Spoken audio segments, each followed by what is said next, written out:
What's up, everybody? Big Herc 916 getting down with Fresh Out. You know how we do it over here. Man, look, you guys watch the channel, hit that subscribe button, hit the like button, share the channel, and also go to freshoutseries.com if you're looking to grab some merch to help support. You know, we're going to keep bringing you these dope interviews. Today, I got a special guest with me. I got Fred, the whistleblower. And as you know, what a whistleblower does, he exposes game. And you know, there's been a lot being exposed in 2024, so we're gonna keep it rolling.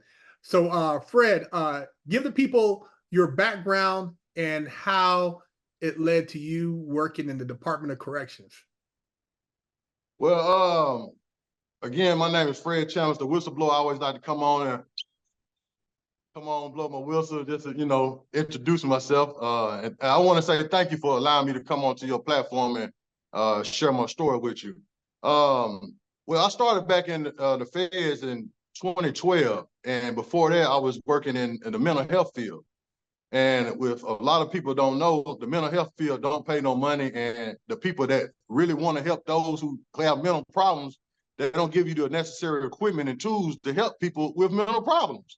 Yeah. They just put people in mental facilities, and they just there. They just there taking up space, and they have these sorry excuses for therapists, and these doctors come in and they look you up and down, and they prescribe you some medication until your insurance runs out, or your Medicaid, or whatever you got that pays for you to be in that mental facility runs out, and then they send you home.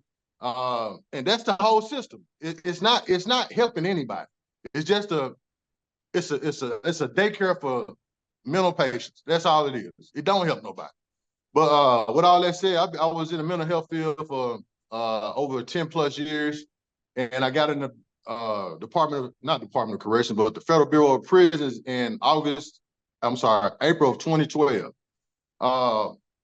I didn't want to be in corrections. I didn't, because, you hear all the horror stories and all that. And I'm like, man, I'm not fit to go work in a prison and for the money that they make. But it just so happened, a good friend of mine who I was working with in the mental field, he left the mental field and was working at the bureau, and hit me up and told me about it. And he was like, man, you come out to the feds are sweet. They pay good, and it paying double what I was making. And I said, man, but the prison, that's not my stilo. And I'm not a police officer, you know what I'm saying? That's not me. I do dirt, you know what I'm saying? So I always thought of the corrections as people who actually corrected, and who were squeaky clean, and and who actually went in there and took care of business and fought inmates and all that. That's not me, bro. You know what I'm saying? I wasn't raised like that. I don't want to consider myself as no street dude, but I was raised in the streets. I was in the streets. I'm not, like I say, I'm not squeaky clean. I have skeletons, like everybody. But I got into bureau, got in there, and I liked it. And I mean, I got around for the first year or two. I was like, man, this is some easy work. You know what I'm saying? It's great. The inmates, then, as long as you treat the inmates with respect, that's all it's about. You give them respect, they're gonna give you respect. But if you go in there and do it the bureau way, you're gonna have a long ass day, especially when they mandate you to work extra hours, extra shifts. It's no choice. So you can have an easy day or you can have a long day. But as I progressed through the bureau, as my years time went up, I didn't work any overtime. I got in there, I was just did 8 and hit the gate. That's what they call it. Do your 8 and hit the gate. I got there, and my second, third year, I started doing overtime. And as I was doing overtime, I used to hear people say, our money missing. Their overtime money was missing. And I'm like, wow, you know what I'm saying? It didn't bother me because I didn't work overtime. But then when it affected me, I was like, wait a minute. Now this ain't it's several things you don't play with a man. That's his family, his money. You don't do that. And his religion. You don't play with those things. So when it came to me, I was missing 48 hours of overtime. And so when I go through the proper channels to human resource, to the warden, to my administration, everybody's spinning me. You know, they call the thing in the prison, you're spinning an inmate, you know. They were spinning me. So I'm like, hold on, bro. Now y'all not finna play with me like this. So human resource told me, hey, your money be in your account the next pay period. I get in there and I come to work that night. I work the night shift. I check my bank account. It's just a regular check. I'm missing overtime. So this where my journey begins is the whistleblower. And so I started in 2012. So this is 26. Oh, you muted. I sent out a whole bunch of emails. What year was it? This is 2016. Okay. This is the year that Trump was running for office, or he got in office. He was running for office. And I sent out a whole bunch of emails to the whole administration. And basically, I'm telling them, hey, this has been an ongoing occurrence, and somebody needs to do something about it. I said, I'm one of the coolest guys here. I'm one of your best workers here, and I'm pissed off. And I said, y'all got, you know, basically I'm making an example to them. I'm telling them in emails. I sent several emails out. In one specific email, I said, hey, if I'm this pissed off about my money being missing, think about the people that's not saying anything. Think about the person that's out there in that mobile truck who's waiting on his overtime, and y'all made him work some overtime, and he got some bills to pay, and his check, and he's scared to speak up, and he out there in that truck with weapons. You know, the mobile truck that circles the building. Yeah. I say, so that guy out there in that mobile truck, the way the world's set up, what's stopping that guy from coming in this front lobby and shooting up the front lobby? Because it's already been done in one of the prisons already, in one of the federal prisons in Florida. If I'm not mistaken, it was Florida. You had an incident where an officer had a weapon and shot at OIG, which is the Office Inspector General. They came in to get him to do, because he was a dirty officer or something, and he shot. You know, he had a weapon in the front lobby. So, you know, I'm explaining to him to this. What's stopping that guy out there in that mobile truck from coming inside this institution and shooting up everything because y'all done played with this man's money? So they took that as a threat. And I said, you know, they put me in timeout. I had to go to a threat assessment. Threat assessment is where you have a panel of wardens, human resource, psychologists, a union person. They all sitting around this table to see, determine if a threat has been made or not. So I get called in there. I'm sitting at the table. They said, we going over my emails. I basically broke it down. I said, man, I'm not threatening nobody. I'm giving y'all a real life scenario. I said, I'm not crazy. Well, y'all trying to make me crazy. And long story short, we got out of that threat assessment, and it was ruled that I was not crazy. I didn't commit a threat, but because the warden at the time, I didn't know that corruption was going on in the bureau at the time. I didn't know that you couldn't speak on the warden. You can't embarrass the warden. You can't make noise at any federal prison. You can't do that. I didn't know that. But the warden at the time, he said he didn't even give me no investigation. He called me into his office one day and said, hey, based on your emails, I'm just going to suspend you for 3 days. And I said, what? You know, no investigation? You just going to suspend me like that? I'm like, damn. So, you know, I said, okay, I'll make the money back in overtime. He suspended me for 3 days. And the union at the time, they heard about what happened. I had a union rep in there with me with the warden. The union rep that I had with me went back and told the union president what happened. So the union at the time, they looked up a case where untimely overtime was happening at another prison, and they won thousands of dollars. So they took their case law and applied it to the prison in Yazoo City where I was working at. And so they used that case law, and because I spoke up, you got 100 and some people that won thousands of dollars behind me speaking up. thousands of dollars. They got more money than me. I got $7,000 at the time. Yeah. But you got people getting $20,000, almost $30,000 because I spoke up. So that's when people started like, you know, Fred, he's all right. That guy speak up. So once that happened, that lawsuit happened. There was an untimely lawsuit that happened a year later. Everybody got their money. But what upset me was only probably a handful of people thanked me for being a sacrificial lamb. So for you speaking, these people all got paid. Yeah, these people got paid. These people got paid. And I can count on my hands how many people said, hey man, thank you for being that sacrificial lamb. Thank you for speaking up for us. Because I'm speaking on the issue that everybody is talking about, but they scared to speak up. And I, you know, and I was out, you know, when I first came in one of the trainings, I spoke up to the warden doing a Q&A. And this is how scary these people are.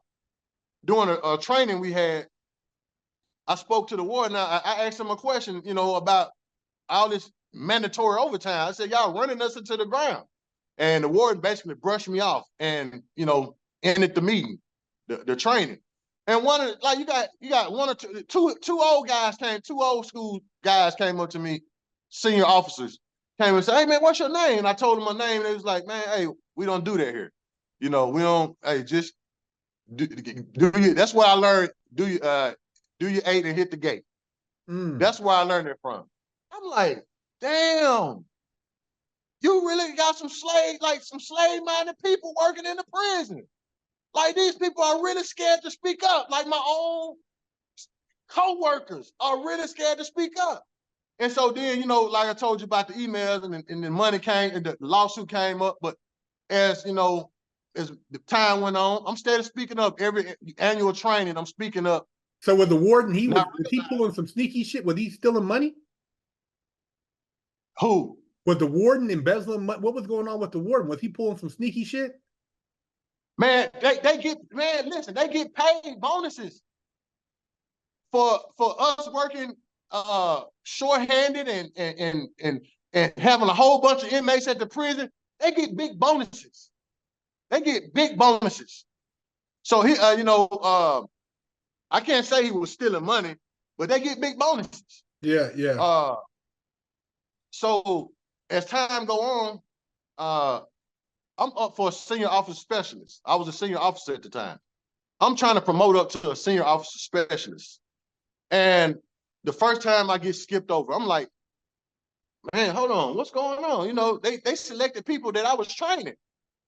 So I said, okay, I get it on the second round. Second round came out. I got skipped again. And I'm like, hold on now, wait a minute. We ain't gonna be 2 minutes skipping me now. Now we ain't gonna do this. So after the second time they skipped me for promotion, I sent out some more emails. I basically sent out we got a whole nother warden now. I told the warden, hey man, listen, I know y'all discriminating against me. I told them y'all discriminating against me, and y'all ain't finna keep doing this.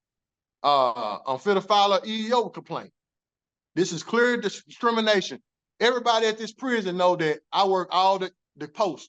You know, these people that y'all are hiring for senior officer specialists, they're actually cheating on these tests. And also, they're not even working all these custody posts. You know what I'm saying? So how are they getting promoted up and I'm not getting promoted, and everybody looking like, damn, they're not promoting Chambliss? It's everybody know this now. They know who I am. So after that email went out, I said, I put them on notice. And they didn't even respond to the email. Do you hear what I'm telling you? They did not respond. The warden, I sent it to the warden, the union, to the AW, the captain, and the lieutenant. Sent it out, let them know. They never responded. Nobody responded to my email. They just left it there. So I said, damn, but you could tell, in our system, you could tell when somebody opens an email and read it. It lets you know when they open and read it. Yeah. So I printed it out. I'm stacking my case now. Yeah. So a third promotion come up. They passed me over again. So I said, you know what? fuck this. Can I cuss on here? Yeah, yeah. I'm sorry. You're, Okay, you're so good. I said, fuck this. It's time to take action. So at the time, the union is messed up. The union is discombobulated. So I said, you know what? I got to take action into my own hands. I run for union vice president. No experience. I'm part of the union. I pay union dues, but I have no experience. And I run for union vice president. And I win. I was the only person that ran unopposed. Nobody ran against me because they knew I was that guy. So I run unopposed. And once I won, I started going to these trainings. And started going to these trainings, I started learning. I said, man, this how they beating us. I started learning policy. You know, they say if you want to hide something from a black person, you put it in the book. That's right. And that's very true because a lot of us, we don't read. And so when I started going to these union trainings and I hooked up with one of the union reps, one of the union vice presidents at the institution that I was working at Yazoo City, he showed me policy on the computer. Man, once he showed me the policies on the computer, it was over with. Do you hear me? It was over. Man, I started reading these policies, and I'm shooting them. I'm shooting policies at these folks. They mad. They big mad. But at the same time, they not responding to they not responding to nothing. I'm telling all the policies they breaking. They not responding to none of my emails. And I'm the vice president. Meanwhile, my president, she's going through her own retaliation too. I'm not even knowing this. They retaliating against her. And as she did, one day she put out this big scandalous memo. Scandalous. She put it out. She put the whole institution on blast. The warden, everybody who was sleeping with who. Man, I'm talking about, she put it out there. So, man, let me tell you, when she put it out there, man, I'm talking about, I went straight to Facebook. I went to clowning. I got her back. I'm like, get him. Man, don't you know, this corrupt special investigator agent named Jorge Gerardo put a case on me. And I'm like, wait a minute. Now y'all putting cases on me? Wait a minute. Hold up now. Wait a minute. He put a case on me and said I made a Facebook video in one of their vehicles. And while I was on company time, which was a lie, he made up a bogus case. So once I go in there to interview for the case, this one I knew I had the bureau by the balls. Man, I went in there and interviewed for my case that he put on me, inattention of duty. And mind you, I didn't even know, you heard rumors that this guy was corrupt, the special investigator agent, SIA. He works for the Office of Internal Affairs. I didn't even know he was corrupt at the time, but you heard rumors about it. Man, I go in there, man, he showed me my video of me on Facebook. And so I told him, man, I said, man, you fucked up. You remember Minister of Society when Billy Duke? Yeah. Billy Duke was sitting there with Kane. He said, you know you fucked up, right? You know you fucked up, right? Man, I told that man, I sat there and read it. I said, man, you know you fucked up, right? I said, so we putting cases on me now? I said, so where are all those cases that I've been reporting on y'all, on management? Ain't nobody said nothing about this. But I know right here, this case is bogus. I got proof that I wasn't in my I wasn't on company time making that Facebook video. And so once he realized I was telling the truth, and then I asked him, I said, how you get that video when me and you not Facebook friends? Who gave it to you? That motherfucker, I'm talking about, he turning red, bald head, red in the face. So I said, oh my God, I'm like a kid in a candy store. I'm excited because now I done flipped the tables on the feds. Now I got the upper hand. Not only did I know that they covered up my allegations against management, now you're retaliating against me with cases. So the man say, okay, basically he said, okay, yeah, you know what? I'm gonna just follow up on this case and I'll close it out in a week or two. So I said, okay, fine. So I get to my desk. I send an email to all the wardens, to him, to let him know that they put a case on me and it was bogus. And I asked him in the email, hey man, who authorized this investigation? No response. That man opened that email up, closed my case out, and left it like that. So I'm like, nah, we ain't gonna end it there, buddy. Nah, I want an answer to my question. Mm-hmm. Because now I want to know who's snitching on me.